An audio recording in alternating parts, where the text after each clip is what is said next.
Buenos días a todos. Concretamente, a ver, lo vamos a leer porque es el más largo el nombre, ¿no? Pero va a ser bastante dinámico en la explicación.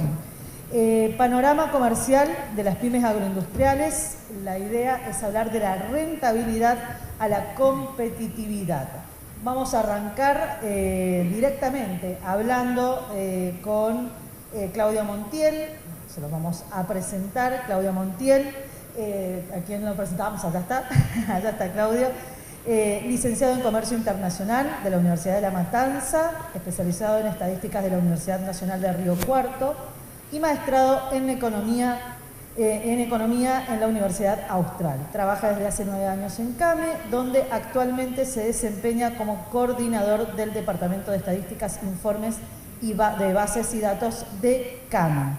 Bueno, vamos a arrancar directamente con Claudio Montiel y con su presentación. Bueno, muchas gracias a todos. Un poco la idea es presentar el panorama tanto interno como externo. Como ustedes saben, CAME releva periódicamente 2 grandes índices o 2 grandes herramientas que nos sirven para ver qué es lo que pasa con los precios, tanto a nivel interno, y por el otro lado ver qué es lo que pasa con lo que son la formación de los precios con las cadenas de valor.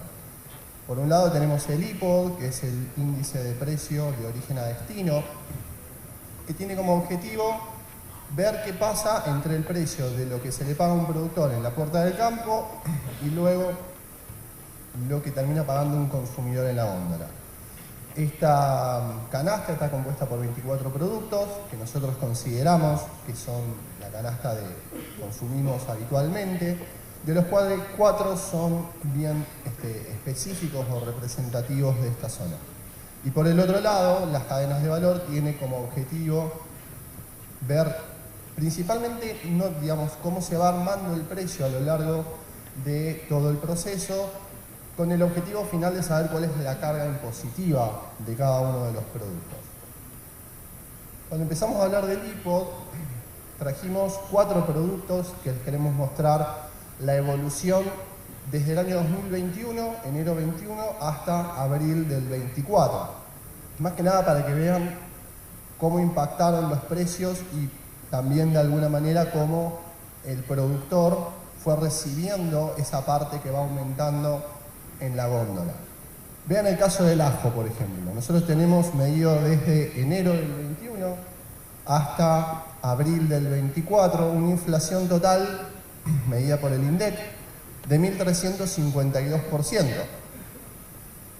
Y cuando medimos lo que pasó en la góndola, vean que en góndola el precio del ajo aumentó 1000% más o menos, pero fíjense que el productor recibió solo 596% de aumento. Esto también habla un poco de la pérdida, digamos, de cómo van perdiendo competitividad y cómo se va ampliando esta distancia que decíamos, ¿no?, entre lo que se paga en góndola y lo que se le paga al productor primario. Y este 596 tuvo un salto de marzo a abril, porque si no, fíjense que sería aún menor. Obviamente que acá hay cuestiones estacionales. Nosotros lo que buscamos con esto es medir específicamente el precio en términos nominales. Obviamente que después se pueden hacer desestacionalizaciones, se pueden hacer análisis de deflación y demás, pero lo importante es ver el precio nominal, es decir, específicamente cuánto paga un consumidor y cuánto recibe un productor. Vean el caso del tomate. En el caso del tomate es lo opuesto a lo que veníamos hablando. El productor recibió en el mismo periodo casi 5.700% de aumento. Acá hay cuestiones estacionales, nuevamente lo repito, y el tomate no se produce solo en esta zona, sino que nosotros lo medimos en diferentes zonas del país, mientras que el consumidor vio un aumento por encima de la inflación del 2.344%. Obviamente que para interpretar estos gráficos, lo que podemos ver es que la brecha entre el productor y el consumidor tendió a bajar, es decir, el productor recibió mayor aumento que el aumento que recibió el consumidor. Por su parte, la zanahoria tenemos que es otro producto representativo. Pasa más o menos lo mismo que lo que veíamos antes. El productor ganó mercado, digamos, ganó porcentaje sobre el precio y la participación en el precio final, pero en góndola se ve que hubo bastante estabilidad hasta noviembre, diciembre, enero y febrero, donde pega un salto en la góndola hasta llegar a 1.294%, más o menos en línea con la inflación total de todos los meses que medimos. Finalmente, en el caso de la papa, es un producto que también nosotros lo medimos en diferentes puntos del país, y en este caso, como tiene una característica especial la producción, y la verdad que tiene como pueden ver, sigue una tendencia tanto en origen como en destino, van relativamente juntos. Bueno, más o menos los dos han seguido el mismo, los dos están por debajo de la inflación, de 1.352, pero cuando los comparamos vemos que la brecha prácticamente se mantiene igual hace unos 4 años desde que comenzó este análisis. Bien, bueno, vamos a ir... ¿Me permiten un segundo? Sí, por supuesto. Yo lo iba a presentar, pero lo presento. Primero lo vamos a presentar Alfredo Secchi, que es el presidente de la Federación Argentina de Parques Industriales y expresidente de la Federación Económica de Mendoza y Pro Mendoza. Por supuesto, para muchos mendocinos conocidos, pero como hay gente de otras provincias, vale la presentación. Gracias. Bueno, yo pedí la palabra antes de la presentación porque quería hablar específicamente de lo que significan este tipo de índices y este tipo de relevamiento que hace CAME. A ver, cuando hablamos de equilibrio entre producción primaria y producción industrial, cuando hablamos de erradicación en la zona de producción, cuando hablamos de la importancia que tiene no despoblar el campo, estos son índices fundamentales, señores. Con esto nosotros vamos a la realidad. ¿Qué le estamos dando al productor para que realmente se quede en el campo? ¿Qué se va a otro lado mediante cadenas de valor que se quedan en otros estratos que no es el campo para sostenerlo en su lugar de origen? Estas son las herramientas concretas y precisas en las que está trabajando el campo.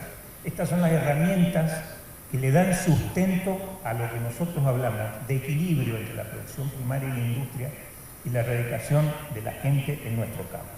Quería resaltar esto, pues no es un índice de precios, de origen y destino, es una herramienta central para comprender todo lo que estamos trabajando en este foro, que finalmente se trata del equilibrio entre la industria y la producción primaria. Eso quería aclarar. Y llevarlo a la realidad. Exactamente. Concretamente. Sí, y también es importante que los productos que nosotros medimos no tienen en la misma línea, ¿no? Pero no tienen tanto cambio, no hay una industrialización, o sea, como sale, llega, y esa brecha que habla también de qué es lo que pasa en el medio, cómo está compuesto, y es un poco lo que no sé si... Bueno, son elementos, buenos días, me presento, ¿no? Vamos a presentarlo. Te complicamos. Ahora lo presento, le pasé el micrófono. Somos así, la idea es charlar, la idea es poder hablar. Bueno, Juan Domingo Bravo es presidente de Frutos del Sol y también va a hacer referencia a esta presentación. Buenos días a todos, es un gusto estar en Mendoza, agradecerle a Dino Minosi, presidente de la Federación Económica de San Juan, y a todos. Yo vengo a exponer un poco con esto, un poco mirando los datos que son tan importantes para decidir, para tomar acciones ya sea de las cámaras o en particular y al empresario, son datos sumamente importantes en la toma de decisiones. Yo vengo a comentarle de un caso que es nuestro caso, que es una empresa familiar de 30 años, 32 años, tengo 62, cuando tenía 32 años junto a mi señora investigamos el tema de pistachos, que está tan de Que moda. ya enseguida vamos a estar y vamos a hablando de los hablar casos eso. de éxito. Bueno, de eso vamos a Exactamente. hablar. Enseguida ya vamos a estar hablando de los casos de éxito. Pero bueno, la idea es ir siguiendo con la presentación. Está claro. Y después, bueno, está Federico también, que enseguida vamos a estar hablando de los casos de éxito, pero queríamos escuchar un poco más de números y de datos de lo que está exponiendo Claudio Montiel en estos momentos. Bueno, y como decía antes, entonces, ¿qué pasa en esto que hablábamos recién de la industrialización y qué va pasando en el medio? Y como el iPod mide de una punta a la otra, digamos, la diferencia matemática que pasa entre un punto y el otro, hace algunos años también empezamos a analizar qué pasa dentro de la cadena de valor, que es la segunda herramienta que hemos encarado desde el Departamento de Estadísticas para ver cómo está armado los precios. Y así pasamos como a la segunda parte de lo que tiene que ver con lo interno, que son los análisis de cadena de valor. Y aquí les hemos traído dos productos en diferentes formatos. El primero, es un formato que probablemente ustedes ya lo hayan visto en algún momento, se publicó hace algunos años y fue actualizado hace finales del año pasado. Y más allá de lo que a cada uno le va quedando, porque bueno, nosotros las cadenas de valor las reproducimos en formatos estáticos, o sea, salimos de un punto, esto se aclara en los estudios, se parte de un punto, se lleva a otro punto y analizamos todo lo que pasa en el medio, entendiendo que no todas las cadenas y no todos los formatos son iguales, pero sí lo importante es la carga impositiva. Y hablándolo con diferentes actores que nos ayudaron a construir esta cadena de valor, bueno, vemos que en precio de góndola, independientemente de dónde lo estemos comprando, más o menos el 43% corresponde a impuestos. Impuestos nacionales, impuestos provinciales, impuestos municipales, etc. Y vean este otro caso que hemos traído, que es el durazno. Y el durazno tiene una particularidad que cuando lo vemos en el fresco, o sea, durazno fresco, más allá del proceso que tiene, pero es el durazno fresco, tiene casi un 45% de carga impositiva. Y cuando lo vemos como durazno enlatado, la carga asciende al 48%, es decir, casi la mitad de lo que ustedes pagan en góndola, una lata de duraznos, son impuestos, que como dije antes, nosotros los tenemos discriminados en cada uno de los eslabones que componen la cadena y la sumatoria total termina dando el 48%. Y lo importante de esto no es solamente la carga impositiva de lo que cada actor va pagando, sino también que muchas veces un impuesto se superpone contra otro impuesto y contra otro impuesto y contra otro impuesto.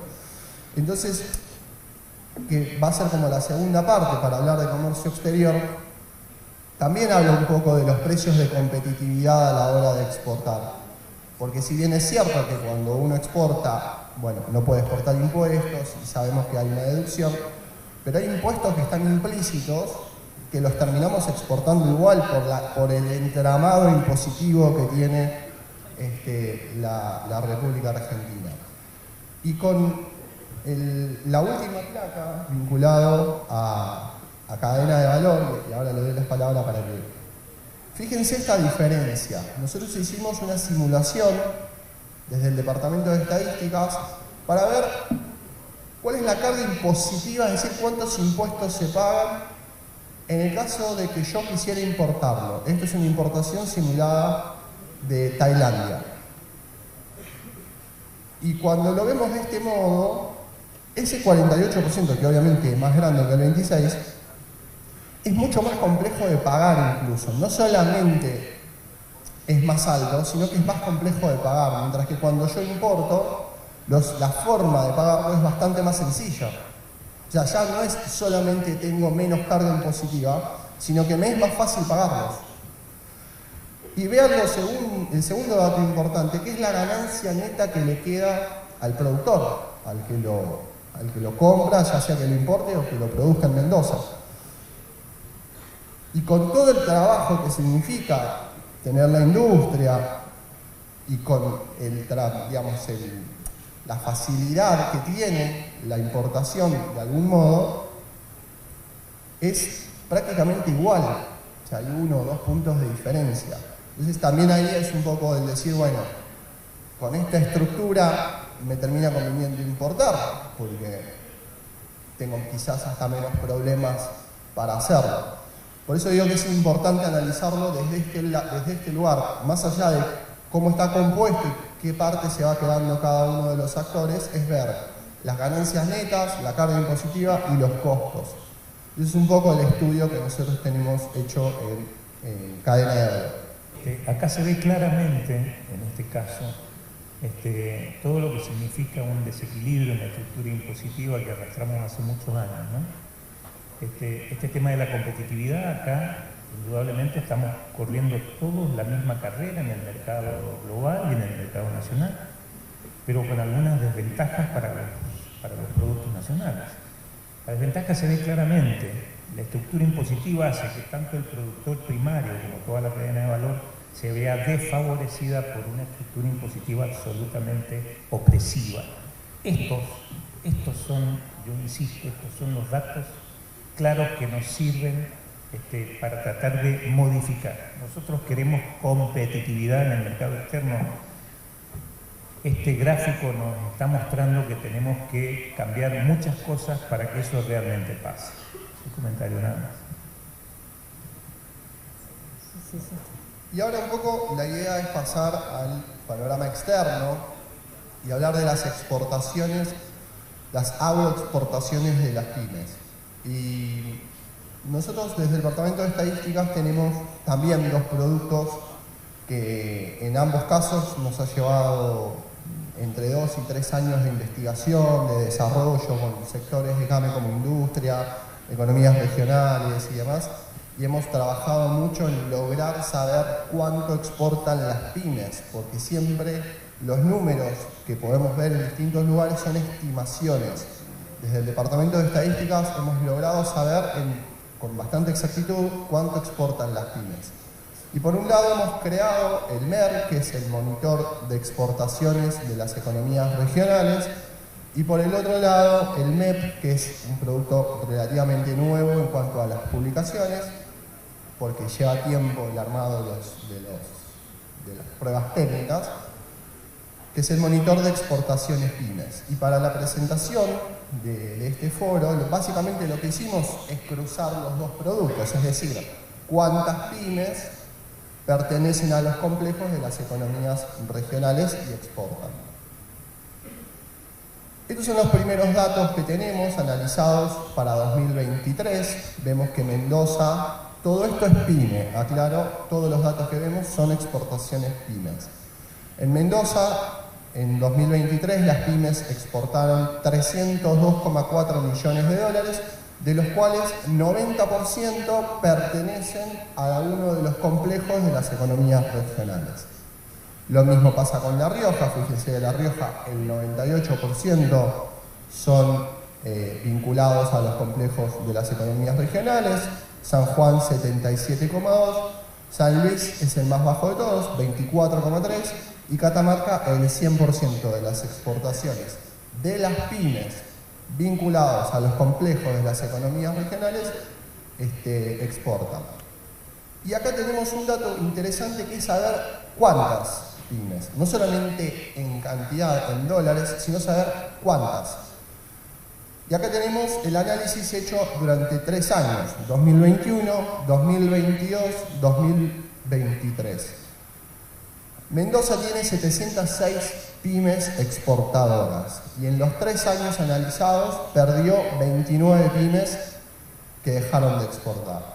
San Juan tiene 100 pymes exportadoras y perdió 15 pymes. La Rioja es la única que ganó 3 pymes. San Luis perdió 15 pymes y Catamarca perdió 3 pymes. Más allá del dato de si se ganó o se perdió en cantidad de operadores, tengan en cuenta que esto es en cantidad de operadores que cuando hacen la exportación tienen certificado PYME. Fíjense que hay otro dato muy interesante que es la rotación. Y la rotación es un concepto un poco técnico, pero básicamente es la entrada y salida de la pyme en el mercado internacional. Es decir, cuántas pymes se pueden sostener en el tiempo exportando.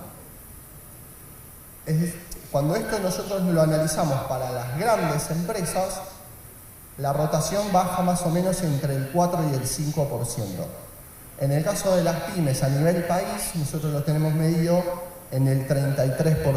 ¿Qué quiero decir con esto? Que de un año a otro, 33 pymes no pueden sostener el mercado y se van del mercado internacional y 33 pymes entran. Eso es lo que quiero decir con rotación.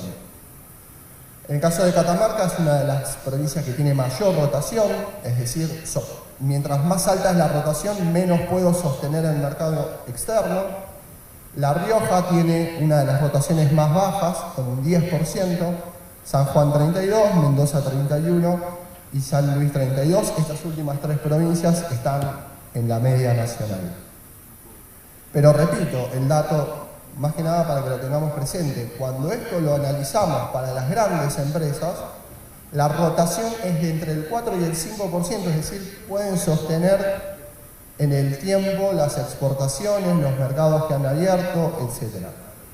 Sí, simplemente otro dato importantísimo esto. El promedio nacional quiere decir que cada 3 pymes que exportan, una deja de hacerlo por año. Al año siguiente deja de hacerlo. Esto habla de una inestabilidad bastante importante, porque ustedes saben que entrar en el mercado externo requiere de un montón de condicionamientos que es muy difícil mantenerlos. En este gráfico da para muchísimo y da para interpretar cuáles serían las condiciones que hacen que una pyme salga del mercado externo. Ese dato es muy importante, muy importante. Quisiera hacer este comentario porque, bueno, dentro del contexto general que nosotros sabemos hay contextos internacionales, pero también hemos visto hablando con Claudio de este gráfico, que las razones más importantes para que una pyme deje de exportar son las condiciones internas, no externas. Es algo que también tenemos que ver y tratar nosotros desde acá. No tiene que ver con precios internacionales, no tiene que ver con logística, no tiene que ver con pandemia, no tiene que ver con esas cosas. Tienen que ver con datos internos que seguramente nosotros, trabajando en conjunto con los gobiernos provinciales y con la región, podemos modificar. Y también ver qué oportunidades externas también se pueden dar para que puedan dar en esta competitividad, para que puedan competir, ¿no? Acá lo que hicimos fue analizar dentro, como dije antes, el MER mide 31 complejos de las economías regionales. Bueno, la región del Nuevo Cuyo se concentra el 87%, 87,4%, se concentra en 4 complejos productivos: vitivinícola, olivícola, frutícola y hortícola. De los 4, el que más ha caído, o el único que ha caído en realidad, es el complejo vitivinícola, que ha caído casi un 28%. Y acá lo que vamos a hacer, para ir pasando, porque lo que hacemos es analizar a cada uno de los complejos, tengan en cuenta que para crear los complejos de las economías regionales y ser precisos, se hace a nivel de partidas. ¿Qué quiere decir partidas? A 4 dígitos del NCM o de la nomenclatura común del Mercosur, que agrupa un conjunto de productos, ¿sí? Fíjense lo que le pasa al complejo vitivinícola. Bueno, estos son los productos que exporta: vino, uvas secas y frescas, jugos de frutas y mostos. Pero lo interesante de esta placa es ver qué pasó con el precio y con los dólares exportados. Con dólares exportados vemos que en todos los casos ha caído. Fíjense que en la posición 2009 cayó 67% en 3 años, pero todos los precios también han subido. Eso también quizás es una oportunidad para ver por qué están cayendo y qué relación tiene si hay una caída en volumen y por qué se da este monto de caída. En el caso del complejo olivícola, es todo lo contrario, vemos que representa el 30,3% de las exportaciones regionales del Nuevo Cuyo. Y fíjense que tanto en dólares exportados como en precio han crecido bastante. El precio creció casi 28% y en dólares exportados creció 182%. Y en el caso de las aceitunas creció 60% en precio en dólares por tonelada estamos hablando, y en variación de dólares exportados aumentó casi un 24%. Acá le voy a dar la palabra. Bueno, a pesar de que este gráfico marca, parece ser un optimismo exagerado, yo quisiera aclarar que esto se debe a un cambio climático que ha pegado muy fuerte en toda la cuenca del Mediterráneo, fundamentalmente en España, que es el primer productor a nivel mundial, pero a su vez en toda la cuenca del Mediterráneo, donde se produce el 90% del aceite de oliva a nivel internacional. Entonces, este aumento, esta variación de más 182%, tiene que ver fundamentalmente con el precio y no con la producción. Es decir, la producción ha mantenido estable en estos últimos 3-4 años, ¿no? Así que quería aclarar esto porque parece una cifra muy prometedora, pero no es tanto. Yo quisiera darle la palabra a otro señor que está en... Bueno, buen día a todos. Tal cual como dice Alfredo, es coyuntural porque pensemos que hace 3 años el aceite valía $3.500 y últimamente estamos entre $7.500 y $8.000. Ese es el valor que se está reflejando ahí, como dice bien Alfredo, no es un tema de producción, sino es un tema de las demandas que subió tanto el precio. Se irá acomodando a medida que la cuenca del Mediterráneo vuelva a tener lluvias, que ahora creo que tiene una floración bastante buena y va a tener una producción, pero tendrían que hacer un pleno, digamos, hablando en términos de casino, Portugal, toda la zona de producción, para que baje fuertemente el aceite.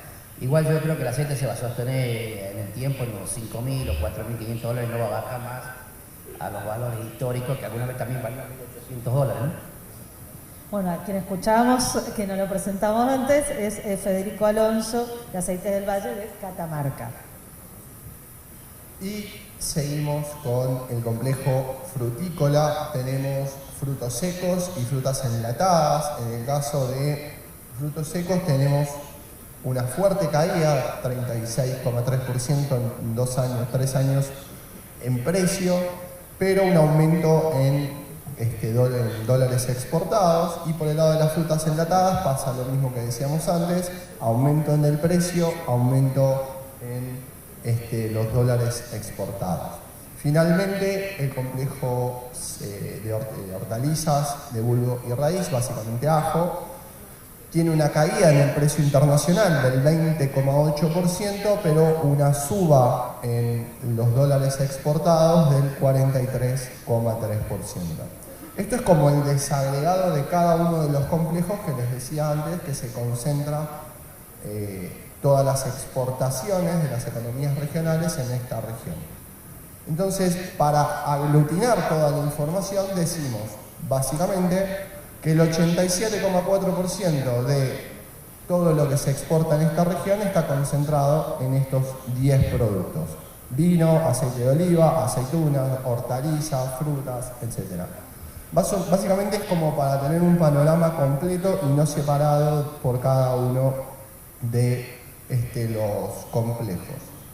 Finalmente, los destinos, a dónde se exporta, quiénes son los principales socios comerciales de esta región. Bueno, tenemos Brasil con el 37,7%, casi 38%, Estados Unidos con el 16,7%, España con el 11,2% y Reino Unido con el 4,3%. El análisis vuelve a ser el mismo: 10 destinos, 10 países que son muy variados, eso es importante, concentran el 82,8% de todas las exportaciones de esta región. Y finalmente, lo que hacemos acá es ver qué le pasó en estos 3 años las exportaciones a cada uno de estos países que decíamos antes. Fíjense, España prácticamente duplicó entre el 21 y el 23, se duplicaron las exportaciones. Lo mismo pasa con Paraguay, que tuvo un crecimiento del 36,1, y Brasil, como principal socio, un 33,2 de crecimiento. Hay que ver también qué fue lo que pasó con Canadá, que tuvo una caída de casi el 40%, y Estados Unidos, que es el segundo socio comercial, tuvo una caída en estos 3 años del 19,6%. ¿Qué oportunidades ven en estos países para poder competir, ¿no? De competitividad? Sí. Otra vez basándonos en los gráficos y después de los años que tuvimos de pandemia, vemos que hay una especie de regionalización para las exportaciones, ¿no? Los destinos más lejanos se hacen más difícil por un problema logístico y de costos. A su vez hay que decir que los costos logísticos durante la pandemia subieron exponencialmente y todavía no vuelven a los precios de referencia que tuvimos antes de la pandemia. Esto nos ha llevado a que muchos de nuestros productos en vida lejana al sudeste asiático o a puntos más lejanos se hayan empezado a regionalizar. Se ha valorizado mucho esta regionalización, pensando en que los países latinoamericanos pueden ser buenos consumidores de todos nuestros productos. Estoy hablando de regiones de Nuevo Cuba, estoy hablando de vino, estoy hablando de fruta, estoy hablando de aceite de oliva, estoy hablando de un montón de cosas que no están en estos gráficos, pero que tienen que ver con una serie de productos que tienen que ver con la economía naranja y con los productos no tradicionales que podemos exportar. Mendoza tiene una importante experiencia en estos términos. Así que para mí una buena reflexión sería que tenemos que pensar en los países de la región como destinos más posibles, ¿no? Simplemente una reflexión que la refleja muy bien el gráfico. Saquemos España, porque España ha sido uno de los países que más aceite de oliva se ha llevado, porque ellos han tenido que recurrir como grandes exportadores, aceites argentinos, por supuesto, para venderlos con marca Made in Spain. Nada más que eso. Reflexión final, estamos. Bueno, porque simplemente para cerrar, tengan en cuenta estas herramientas que brinda el Departamento de Estadísticas de CAME. Hacemos muchos de estos informes también con el objetivo de hacer inteligencia comercial, de apoyar a que se puedan abrir nuevos mercados desde todos los sectores de CAME. Así que nada, esa es un poco la idea de todo este análisis de todos estos datos. Muchas gracias.